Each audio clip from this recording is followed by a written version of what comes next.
Alors ma spécialité c'est l'art déco. Depuis 1984 on est installé rue de Seine, la galerie d'Arc-en-Seine.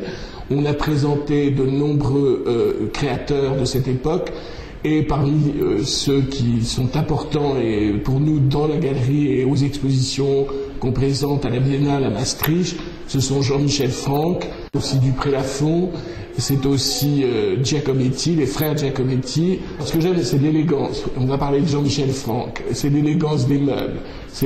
Chez Franck, c'est toute la proportion du meuble qui est toujours parfaitement adaptée au décor. Il est un créateur du... C'était Cocteau qui disait, quand il arrivait chez lui, et chez Jean-Michel Franck, il disait, c'est drôle, on a l'impression qu'on lui a tout volé à celui-là. C'était ce minimalisme qui me plaît chez Jean-Michel Franck, qui est une chose importante pour moi dans la création de l'art déco, beaucoup plus que le côté chichiteux et compliqué que nous aimons moins. C'est pour la raison pour laquelle on a toujours défendu ces créateurs, Dupré-Lafont aussi. La Biennale est un salon d'antiquaire. Bon, il a toujours été dans cette formation. Il y a d'autres salons en France et ailleurs qui sont des salons plus de design. On pense au pavillon peut-être et à Paris et puis même à Bâle. Donc je pense que il faut qu'un salon reste un salon d'antiquaire et je crois qu'il y a une période où le meuble devient industriel avec des variantes comme chez Prouvé et tout, où le meuble là devient industriel, qui n'a pas tellement ses lieux et place dans un salon d'antiquaire. Il va plutôt vers le design et vers un beaucoup plus contemporain qu'un salon d'antiquaire qui va présenter des meubles d'ébénisme. À partir du moment où c'est Charot qui a été en 1940 un peu l'initiateur, malheureusement il est mort avant, du meuble industriel, c'est lui qui a commencé, et c'était son espoir de créer un meuble industriel totalement, je veux dire, il est mort en 41, il n'a pas pu, mais il fait partie quand même du monde de l'art déco complètement, puisqu'il a fait des créations pour simplement des commandes spéciales. Mais il allait vers ça. À partir de ce moment-là, on peut parler, quand le meuble devient industriel, que c'est une chose différente de ce qu'on a connu avant avec tous ces créateurs dont je viens de parler.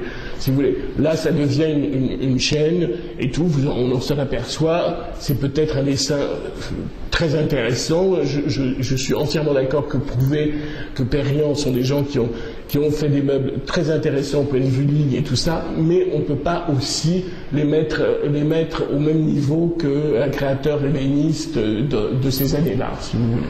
Voilà ce que je pense.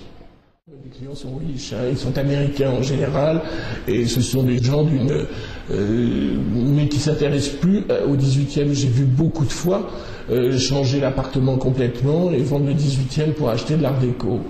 Ça, je l'ai vu heureusement pour nous, mais ce qui est terrible, c'est qu'on n'arrive pas à meubler entièrement avec de l'art déco. C'est une courte période. Hein. L'art déco, ça dure 20 ans, entre 30 et 50, et ça se termine. Donc il n'y a pas eu quand même une création aussi importante qu'on peut trouver. Je veux dire, donc c'est la rareté aussi qui a fait les prix et les montées de ce mobilier. Paris et New York sont des places incontournables parce que on peut dire que 70% de la clientèle est américaine. On peut dire aussi que New York est une ville complètement art déco et donc les clients fortunés et tout se sont intéressés à l'art déco français, mais il y a déjà 20 ans et ils continuent parce que ça s'intègre parfaitement avec leur ville et avec leur endroit, et ils sont des acquéreurs en puissance et ils aiment, ils sont fous de cette créativité qu'on a eue en France. Peut-être il y a un chic parisien aussi.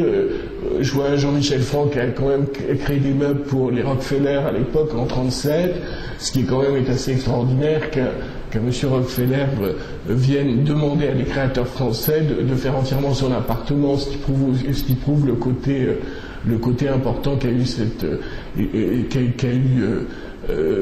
tous ces créateurs de mobilier à cette époque-là, et que les Américains déjà ont commencé à regarder bien avant nous presque. Dans le marché de l'art, il y a eu quelques abus, il y a eu quelques enfin, je crois, notamment l'art contemporain, où les choses vont se corriger, dirons-nous, dans les années à venir, sur les prix, sur aussi la qualité des shows. Je crois que c'est une bonne chose, la crise qui à l'heure actuelle, ça remet un petit peu, j'allais dire, les pendules à l'heure.